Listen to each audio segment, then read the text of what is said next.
Nous vivons dans un monde qui nous encourage constamment à être positifs.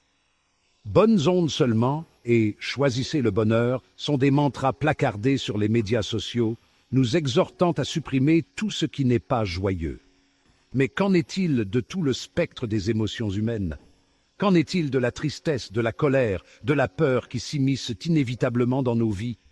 La vérité est que ces émotions négatives ne sont pas nos ennemis. Ce ne sont pas des défauts à corriger ou des faiblesses dont il faut avoir honte. Elles font partie intégrante de ce qui fait de nous des êtres humains, et elles sont porteuses de messages précieux si nous sommes prêts à les écouter. Accueillir nos émotions négatives, plutôt que de les nier ou de les supprimer, est le premier pas vers un véritable bien-être émotionnel. Cet essai explore le pouvoir transformateur de l'acceptation de nos émotions négatives. En comprenant leur signification et en apprenant à les gérer avec compassion, nous accédons à une compréhension plus profonde de nous-mêmes et ouvrons la voie à une vie plus authentique et plus épanouissante. Il est temps de cesser de craindre nos zones d'ombre et de commencer à embrasser la totalité de ce que nous sommes. Imaginez ceci. Vous passez une journée épouvantable.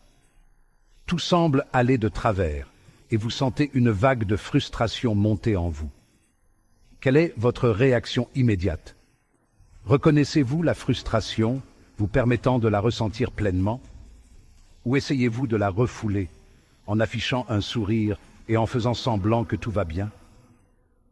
Pour beaucoup d'entre nous, le deuxième scénario semble bien trop familier. Nous avons été conditionnés à croire que les émotions négatives sont inacceptables, qu'il faut les cacher à nous-mêmes et aux autres. Nous craignons le jugement, le rejet, ou d'être perçus comme faibles ou instables. Alors, nous étouffons nos émotions en espérant qu'elles disparaîtront comme par magie. Mais voilà le piège. Les émotions ne disparaissent pas simplement lorsque nous les ignorons. Elles s'enveniment et se renforcent dans l'ombre, influençant nos pensées, nos comportements et nos relations de manière néfaste.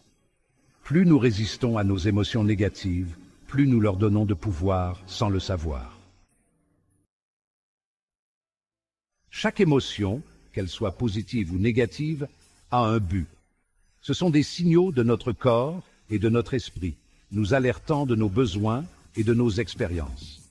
Lorsque nous supprimons ces signaux, nous nous déconnectons de nous-mêmes et limitons notre capacité à vivre authentiquement.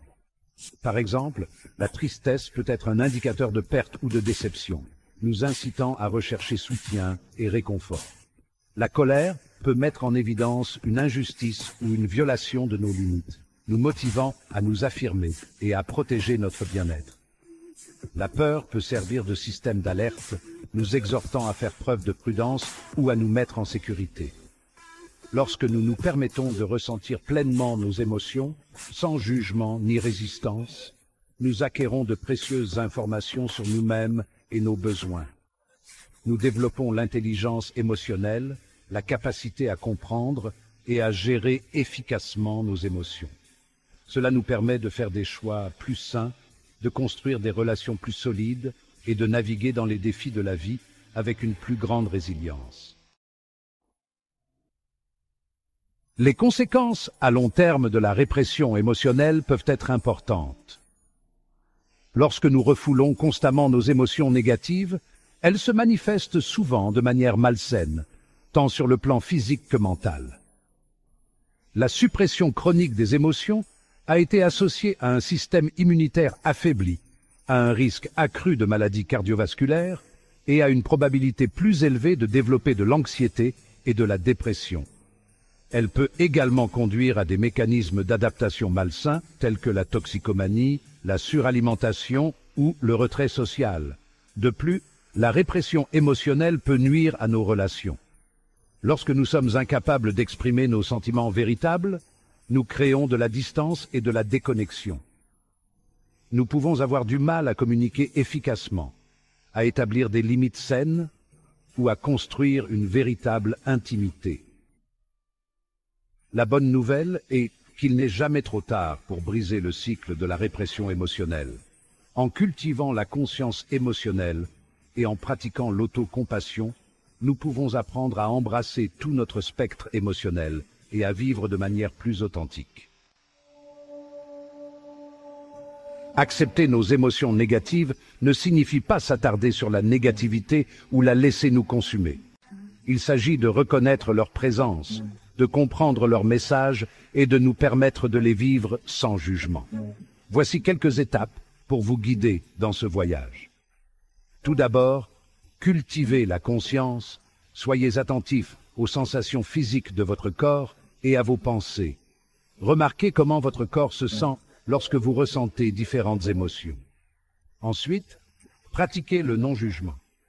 Observez vos émotions sans les étiqueter comme bonnes ou mauvaises. Reconnaissez simplement leur présence et acceptez qu'il est normal de les ressentir. Ensuite, explorez le message.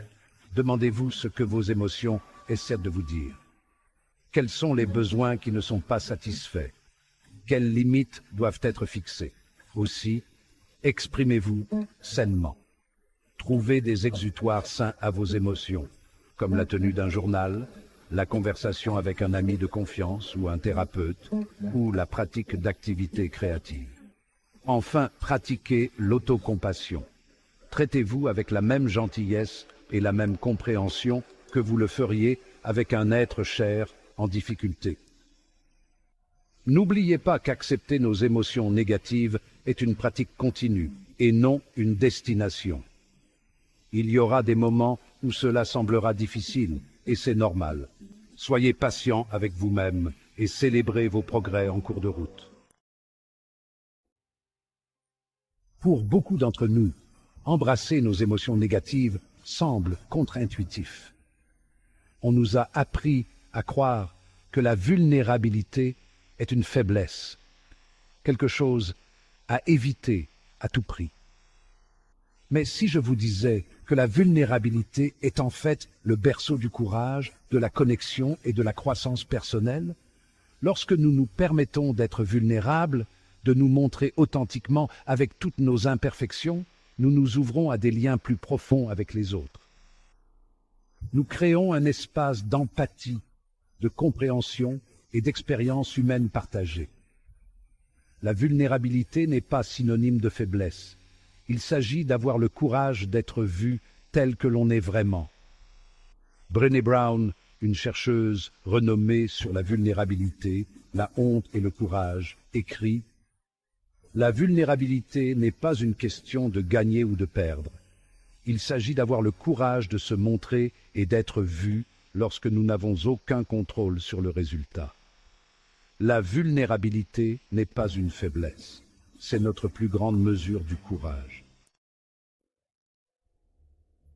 Embrasser nos émotions négatives n'est pas une solution miracle, ni une garantie d'une vie sans douleur ni épreuve. Cependant, c'est un acte profond d'amour-propre et d'acceptation qui a le pouvoir de transformer nos vies de l'intérieur.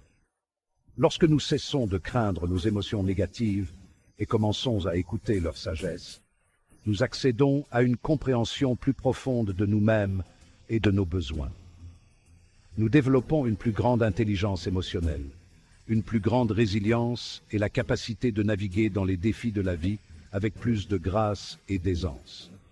De plus, embrasser tout notre spectre émotionnel nous permet de faire l'expérience de toute la richesse et de la profondeur de l'expérience humaine.